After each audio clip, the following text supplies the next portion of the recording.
Next on Eyewitness News at 6, an overnight ordeal in the Santa Cruz Mountains. You'll hear how a 10-year-old boy finally made it to safety. Then the FBI confirms new information about the Unabomber and the target of one of his letters.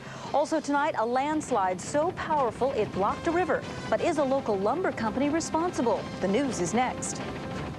From KPIX Channel 5, this is Eyewitness News at 6. A 10-year-old boy is finally back with his family tonight after a hike in the woods turned into a long and scary night in the Santa Cruz Mountains. Good evening. Searchers came from 5 counties, but in the end, the boy found help on his own. The story began late yesterday when Surya Murali somehow got separated from his family at Big Basin.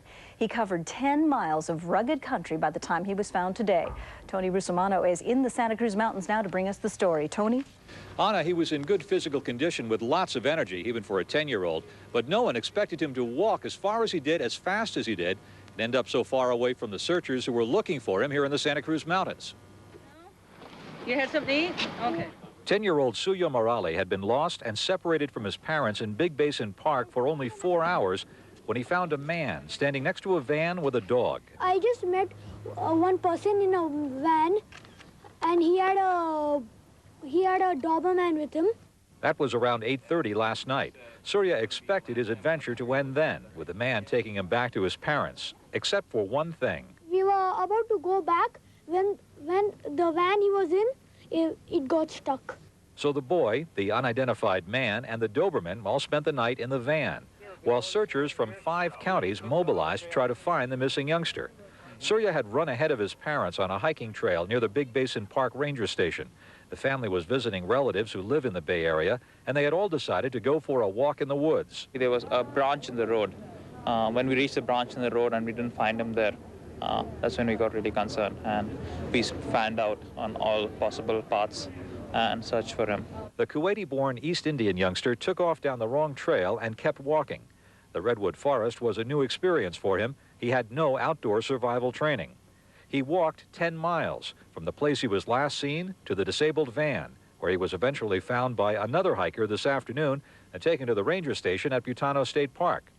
Searchers said they were amazed the boy walked as far as he did and ended up in such good shape. One 15-year-old volunteer on the search says anyone lost should stay put. They should hug a tree, and they should stay in one place and make sure that they stay on trails. And like if they're around dirt area, like you should put like SOS or something, and like make some mark that tells that they were there. Surya and his family are back at their relatives' home in the Bay Area tonight. The family plans to continue on with their vacation tomorrow, but Surya says he's had it with camping and hiking also. And one other loose end, rangers thought initially that the person with the disabled van might still be stranded out there, but apparently he was able to get out on his own. Anna? A good ending. Thanks, Tony. Mendocino County has a new dam, and tonight there's a fight going on over who created it and what should be done about it. Environmentalists say loggers are to blame for the huge slide that dammed the Navarro River. The Louisiana Pacific Company calls the slide, quote, an act of God. Len Ramirez has the story. It is one of the biggest and deepest landslides in Northern California. After months of heavy rains, a 9-acre section of hillside near Boonville in Mendocino County gave way sometime in March, sending tons of mud, rocks, and trees into the Navarro River. Local environmentalists say the resulting dam and river rapids threaten an already fragile fishery here. The effect is going to be devastating for the fishery because we don't know whether fish can actually get upstream anymore, so they'd be limited to just the estuary. The land around the slide belongs to the Louisiana Pacific Corporation. The company has termed the slide an act of God, a view that's shared by state geologists. And one company official was quoted by the Associated Press as saying, things like this do occur, but anything dealing with the timber company in this area gets to be news. Louisiana Pacific's activities have been closely monitored by groups like the Sierra Club since it began logging here in 1988. Kathy Bailey argues that logging roads and tree cutting weaken the hillside. There was a road at the top and 2 roads down at the bottom, and the bottom roads cut the toe out of it, and the top roads concentrated the water onto the slope. And by taking all those trees off, the roots were rotten, and there was nothing left to hold the soil, so it all started coming downhill. Environmentalists say they will be lobbying for tougher regulations on steep hillside timber harvesting in the future. For now, tourist-related businesses around Boonville are wondering what effect the slide will have on them. The gentle flow of the Navarro River attracts thousands of people every summer for canoeing and river rafting. Before the slide, you could canoe all the way from the town of Boonville to the Pacific Ocean, a distance of about 15 miles without a major obstacle. Whatever its cause, the slide has done one thing. It has changed the face of the river along this section, perhaps forever. Near Boonville, Len Ramirez, Channel 5 Eyewitness News. Len called the Louisiana Pacific Company for further comment. They did not return his calls today. Tonight, the FBI is confirming that a letter received by a Nobel Prize-winning scientist in Boston is in fact from the Unabomber and was sent from Oakland. Richard Roberts, seen here at a news conference discussing the Nobel Prize, received the letter at New England Biolabs in Beverly, Massachusetts. It was postmarked April 20th. The FBI says it was one of 4 letters mailed on the same day that a package bomb was sent to the Forestry Association in Sacramento, a bomb that killed a forest industry lobbyist. And a cafe in San Francisco's North Beach has been the target of an FBI raid today. The owner of the Portofino Cafe and his 2 sons were among 20 people arrested as suspected cocaine dealers. An FBI spokesman says their operation stretched from Marin County to San Jose. The arrests come after a 3-year undercover investigation. In Los Angeles, the prosecution began the most complex and important part of its case against O.J. Simpson. Without any actual witnesses, the prosecution is counting on DNA evidence and the jury's ability to understand it. Manuel Ramos joins us now from the newsroom with more on today's genetic testimony. Manny? Well, Lana, a scientist took the stand today to convince the jury that sometimes blood evidence is as good as a fingerprint. And someone very important to O.J. Simpson returned to the courtroom. Simpson's mother, Eunice, returned to the court for the first time in weeks. She's been ill. She was in a wheelchair. Ironically, on the stand, a scientist was talking about how a person's DNA is determined by their parents.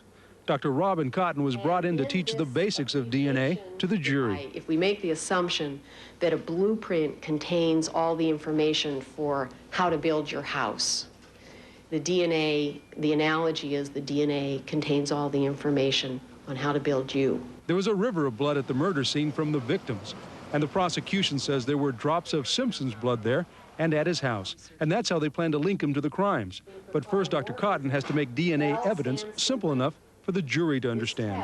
Most of the time, she spoke directly to the jurors, like a teacher. If you unwind the DNA from the chromosome, for each one, you would have a very long thread. The defense says the evidence was planted and tried to show that someone had a chance to put blood in the Bronco when it was towed away from Simpson's home. The tow truck driver was on the stand earlier this morning. You were by yourself at this point, and so when you went in to try to locate the detective, you left the vehicle on the street, is that correct? That's correct. And so how long were you away from that vehicle when you left it? Approximately 3 minutes, just to go inside. The scientist was using very simple terms to explain DNA to the jury, maybe too simple for some of the jurors. At one point, some of them were seen rolling their eyes. Reporting live, I'm Manuel Ramos. Thanks, Manny. Tonight, we have an update on actor Gary Busey's condition. Today, Busey was released from a Santa Monica hospital after an apparent drug overdose. He was rushed to the hospital last week after being found unconscious in his Malibu home. At that time, police found 1.5 grams of cocaine in his pocket. He may still face charges of drug possession. Up next as we continue, what does $81 million buy you in downtown Oakland? And I'm Cheryl Hurd. It will buy you a City Hall restoration project. I'll have that story coming up. Then dramatic pictures of the tornadoes that caused so much destruction in the Midwest. And retired quarterback Joe Montana apparently has a new career tonight. We'll find out what it is.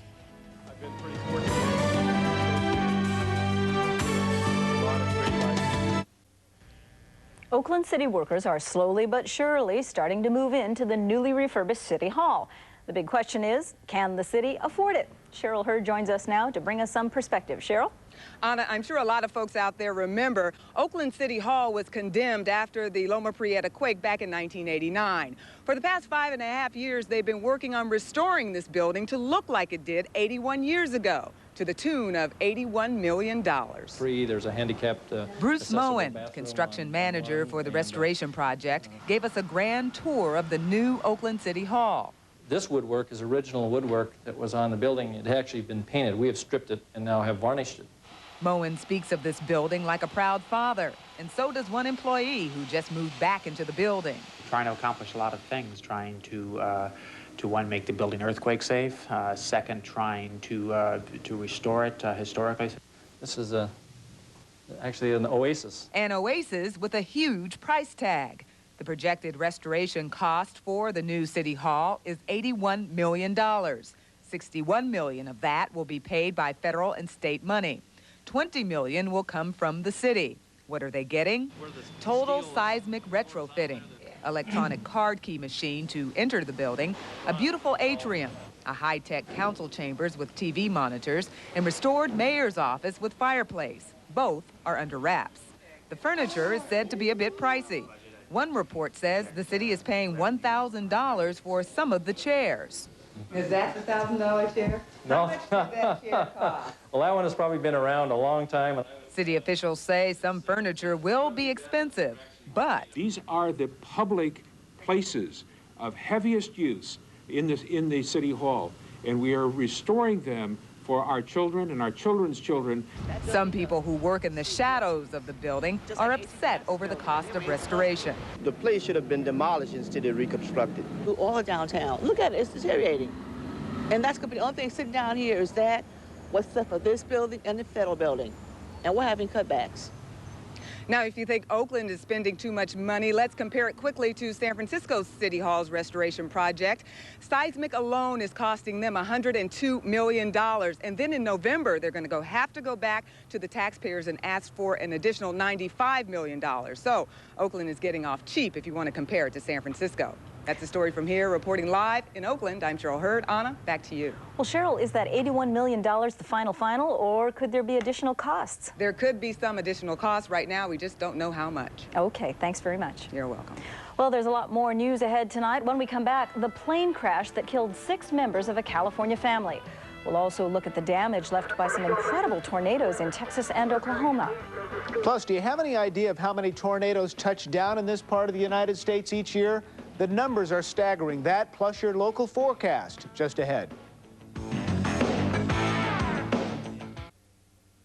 Rescuers in Utah have found the wreckage of a private plane carrying 6 members of a California family. They discovered the Cessna earlier today, about 20 miles west of Milford, Utah. All 6 members of the family from Visalia were killed. According to the FAA, the plane was headed from Provo to Visalia when the crash occurred. The cause is still not known. Tornadoes ripped through southern Oklahoma and northern Texas over this weekend, killing 21 people and injuring 400 others. John Zarella reports on the damage in Ardmore, Oklahoma, where 5 tornadoes touched down. A powerful tornado dropped from the sky late Sunday afternoon, captured by a television news crew as it cut an 8-mile path of destruction. I've got major damage at the Ural plant. It's totally destroyed the Ural plant. The twister slammed into a Uniroyal tire plant in Ardmore, Oklahoma. 500 people were inside, but had gone to interior shelters before it hit. And then all of a sudden, our ears, they all started hurting real bad. It was just, everybody started, and then the lights went completely off. No lights. And where we were at, it was all completely dark. Nothing come on. And we looked, that was just about it. I mean, it went so fast, we didn't even know it done nothing like this. I mean, it's just amazing. All we heard was a little wind. The twister, which eyewitnesses say was on the ground for at least 5 minutes, was part of a severe storm system that moved through south-central Oklahoma. Emergency vehicles rushed from surrounding communities to Ardmore, but fortunately there were only a few minor injuries. At a truck stop a few hundred yards away from the tire plant, dozens of people raced for cover. The glass just broke in the front here, and it was like a cannon went out. It was unbelievable. It was pretty scary. The tornado smashed dozens of cars and broke windows, but the people of Ardmore were lucky. Had this tornado hit during shift change, workers here say they may not have made it through alive. John Zarella, Ardmore, Oklahoma. Well, we've seen the enormous power of those tornadoes that hit the Midwest. Meteorologist Brian Sussman has more on that now. Brian, that's incredible. Anna, here's the freeze frame of that very twister. The funnel extending from the base of the clouds has winds several hundred miles per hour. The funnel is actually visible because of condensed water vapor as well as dust and debris being sucked into the base of the funnel up into the cloud. Now, let's take a look at a few maps. You're going to be surprised by this. Quite simply, it's caused by cold, dry air, in this case, leftover winter air, meeting up with warm, humid air from the Gulf of Mexico. Showers, thunderstorms ensue, and in this case, some tornadoes touch down. By the month, May and June see the largest number of twisters during the course of the year. In May, on the average in the United States, 155 tornadoes. So this really is tornado month. And if you break it down by state, Texas sees the most, 120 per year. Oklahoma, 58 per year. But notice, Oklahoma, you could fit like 4 of those states into Texas. So by square mile, Oklahoma sees much more in terms of tornadoes each year. Now, the Bay Area forecast is calling for increasing cloudiness. Let me show you why. We'll go to satellite, a number of pictures we've looped together for you over the past 18 hours. See this band of clouds right here? That's the tail end of a very weak front that's swinging into Northern California right now. So, again, tonight we go with increasing cloudiness, chance of some light rain later tonight. Variable cloudiness tomorrow, partly to mostly cloudy skies, maybe a few light showers. Best chance of rain, though, is north of the bay, especially as you get up towards the Oregon state line. Other than tomorrow, once we get into the rest of the week, it looks like we're going to be pretty fair, with temperatures getting back into the 70s. Up in the high country, they could see another dusting of snow, but partly cloudy skies will be developing come Wednesday. It's a virtual smorgasbord. Yes. We get everything. Thanks, Brian. Well, the weather didn't affect Sharks fans. A day after the upset over the Calgary Flames, Sharks fans braved the chill for a chance to grab a pair of playoff tickets. Of course, Dan Kerman has more from San Jose. Die-hard Sharks fans were already in line by 8 o'clock this morning. I want to be there to scream at the refs when they make all the bad calls, because I have one of the biggest mouths in San Jose. Want to be there to support my team. Oh, I think they have a pretty good chance. They have a spirited team, they have a talented team, and youth means a lot. You need to have form of payment in order to receive a wristband. This year, tickets were not sold on a first-come, first-served basis. Instead, people were given numbered wristbands. What numbers do you have? I got 4682. 4683. Once again, the number that was chosen was 4775. At 9:30, one of the numbers was chosen at random, and that's where the line began. You're number 1. Yes, I'm lucky today, I guess. So you've gone from number 1 to like... about 150th person in line now. At 10 a.m., ticket sales began for playoff games 3 and 4, and within 25 minutes, only obstructed view seats were left. Only 125 people getting good seats. Sure, I'm disappointed, but I'll still watch the game. I'll still be screaming my guts out, you know. For the hundreds who didn't make it this time around, there is one small ray of hope, and that is the hope that the series will go to at least 6 games, because Game 6 takes place here at the Shark Tank. If Game 6 is needed, those tickets will go on sale later this week or early next week. In San Jose, Dan Kerman, Channel 5 Eyewitness News. Dan Fouts is here now. Not all the sports news was so upbeat. That's right, Anna. Domestic problems for a National League manager, problems for the Calgary Flames, and big problems for the U.S. in the America's Cup. We'll solve none of the above in a moment.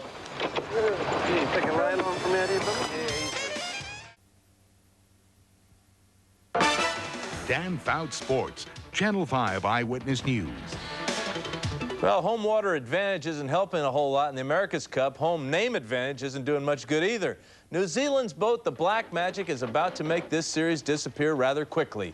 The Kiwis beat Dennis Connor's Young America by 4 minutes, 14 seconds this afternoon in calm seas off San Diego. New Zealand now has a 2-0 lead in the best-of-9 competition. One U.S. helmsman said maybe they're just faster. Like the Padres might have said on Sunday of the Giants, maybe they just hit better than we do. The New York Post says Joe Montana's heading for NBC as a studio analyst, and I can't understand, for one, why TV executives are hiring so many ex-quarterbacks. The Athletics go for a series sweep tonight with the Texas Rangers. Roger Pavlik starts with the Rangers, and it'll be Ron Darling for the A's. One final in the National League, the Astros broke a 3-all tie with 3 in the 9th to win at Pittsburgh. The Giants open a 3-game series at Coors Field tomorrow night. In Atlanta today, Braves manager Bobby Cox appeared with his wife at a news conference. They said reports had been greatly exaggerated about a domestic dispute they had last night. Mrs. Cox had called police and Bobby was jailed briefly. He vehemently denied he had hit his wife. There was no hitting, of any sort. I grabbed her forehead and her hair a little bit just to keep her at a distance away from me, and because we were both going at it pretty good. Not yelling that much, but just, you know, she expected more out of me than I was giving her at that particular time. Now, Cox remains a Brave manager. In fact, he's in uniform tonight as they're hosting Philadelphia. Former Michigan football head coach Gary Moeller pleaded no contest to an April 28th drunken outburst. His actions led to his resignation. It's not believed Moeller will spend any time in jail, though. In the NBA Western Conference playoffs, the Spurs lead the Lakers by 9 at the half. Please tune in at 10 o'clock tonight to see what color Dennis Rodman's hair is. It's a new do. Jamie Baker gets one of his 2 goals here in a beautiful move in the Sharks playoff opener last night against Calgary. San Jose led 4-1 and 5-2, but here it's 5-4 in the closing seconds. Check out Archer's Urbe come all the way out of the net here. Here is Robert Reichel. He's going to skate in and then miss from a real tough angle. The Sharks will hang on for a 5-4 win. Game 2 is tomorrow night in Calgary, and hopefully the Sharks can prevent those type of plays because they're playing awfully well. They sure are. We'll keep our fingers crossed. See you All tonight right. at 10, Dan. Coming up on the news tonight at 10, is there such a thing as a right way and a wrong way to talk to your kids about sex? Dr. Ruth Westheimer paid a visit to our newsroom today. Don't go to the kindergarten class and say, 1, 2, 3, pull your pants down. Well, Dr. Ruth speaks her mind tonight at 10. We hope you'll join us. Finally, this is the 50th anniversary of the defeat of Nazi Germany in World War II. We'd like to leave you tonight with some images from a memorial service at San Francisco's Presidio.